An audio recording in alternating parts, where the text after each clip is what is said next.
So morning, everyone.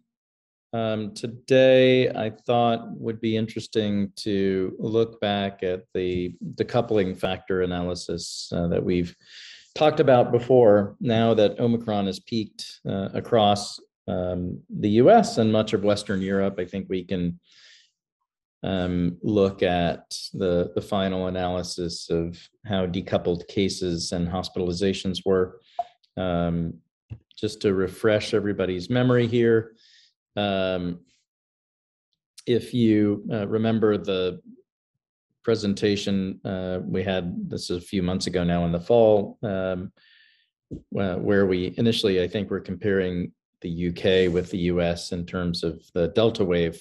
We talked about a decoupling factor, and to quantify that, this is the analysis that I ended up doing. So essentially looking at previous waves like the winter of 2021, you simply take the ratio of cases to hospitalized patients with COVID. As you can see there, back in January of 2021, at the peak of that winter wave, there were roughly 251,000 cases per day on 7-day average in the US. And the peak number of hospitalized COVID patients we had in the US in January of 2021 was 138,000. So that ratio would be 1.8. And then you compare that ratio with the ratio experienced in any subsequent wave or Omicron, what we're specifically looking at now. And you can see that our peak of Omicron cases again in January of this year was 807,000, and our peak hospitalized patients with Omicron or COVID at that time was 160,000. So that was a ratio of 5. So our decoupling factor as an entire country in the US was around 2.8. So the ratio of Omicron cases to hospitalizations compared to the ratio of prior Wuhan strain cases to hospitalizations, there were almost three times as many hospitalized patients per case in the prior winter wave. Now that's potentially a function of the virus, but also much more likely a function of immunity in the population, including vaccination, and particularly among the most vulnerable. So we'll go through now and look at a handful of states, and I will give a shout out to Sarah Donovan, one of our graduate students, who was the person who came up with these specific analyses of state by state and a couple of the additional countries. So here in Alabama, you can see that for the Omicron wave compared to the prior Wuhan winter wave, the decoupling factor was 4.5. For Alaska, 4, for Arizona, 2.9, Arkansas, 2.4, California, 3.9. And so it goes down the line. Sarah did 45 states that had data available for peak cases and hospitalizations, and it already peaked. So a couple of states had not achieved a hospital peak yet, like Maine. And then went and looked at countries in Western Europe that had similar data and was able to get data on 10 countries in Western Europe. We won't go through all of them, but the UK, you can see, had a decoupling factor for Omicron of 6.1. Belgium, a decoupling factor of 5, which was the lowest in Western Europe, I believe. Ireland, 7. Portugal, 11.5. You remember us talking about Portugal as a highly vaccinated and boosted country. Denmark, 7.1, even though Denmark has had, in theory, the worst Omicron wave in terms of number of cases. And particularly a BA2 dominant wave. And so if you look at all of those data, the US mean for those 45 states that were analyzed was 2.9. You can remember the whole country data that we included, which also includes those other states not analyzed, was 2.9, so pretty much the same. And Western Europe had a much higher decoupling factor of 8.9, which means that they had many fewer hospitalizations for a given case number with Omicron than you would have expected.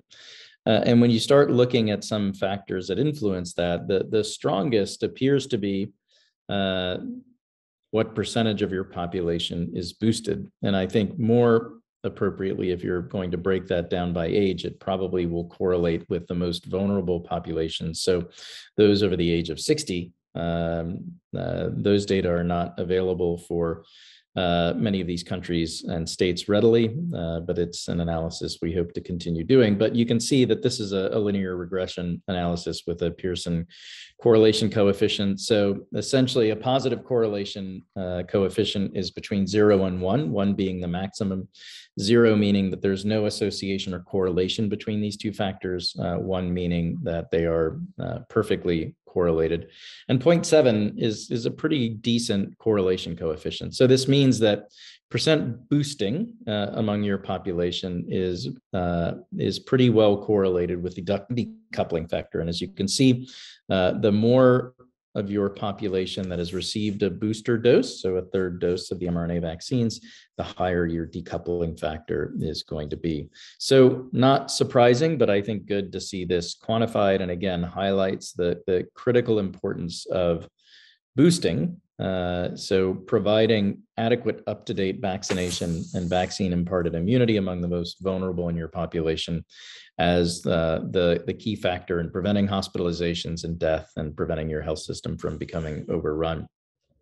Now let's go back and look at Hong Kong. We've talked about Hong Kong a couple of times now as a community, or as a population that has relatively low population-based immunity, because almost nobody's been infected, and their boosting rate, particularly among the elderly, is quite poor. And as you can see, we're not going to be able to calculate a decoupling factor for Hong Kong because they didn't really have any previous waves because they had done so well with non-pharmaceutical interventions, but those are not effective by themselves against Omicron without having a good dose of vaccine imparted immunity in the population.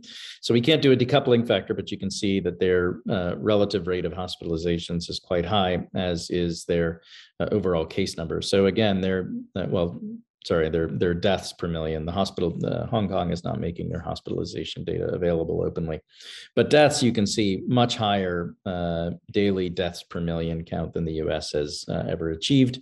And so they are going to see, and are already seeing, a dramatic impact on their hospitals. Now, the last thing I will leave everyone with, and maybe we can talk more in depth about this in next week's brief, but we're obviously seeing a rapidly emerging situation in Eastern Europe with now 2 million plus refugees leaving Ukraine, going into other countries in Western Europe like Poland and Slovakia and Hungary. And they are a population that has a relatively low rate of vaccination, in the 30s for overall population vaccine. And so obviously their boosting rate is going to be even lower. Most of Ukraine at some point has been infected, so they have some population immunity based on that, but not the level of protection that Western European countries have seen. And so we're going to see a situation soon, unfortunately, where crowded conditions in camps and other refugee waypoints, like train stations now, which are apparently overfilled and essentially with makeshift camps outside them, are going to be prime opportunities for transmission of COVID-19 in a population that has very low immunity among the most vulnerable and elderly, and obviously just going through the strain and stress of fleeing a conflict and potential malnutrition and other things that come with refugee situations. I think we are going to see a large wave of cases coming up soon in Eastern Europe, and probably with a high rate of morbidity and mortality because of the low underlying immunity. So a situation that I think we're going to need to be aggressive in addressing, and unfortunately doesn't look like we have a handle on right now. So that's all I have, and I'll stop and happy to take any questions.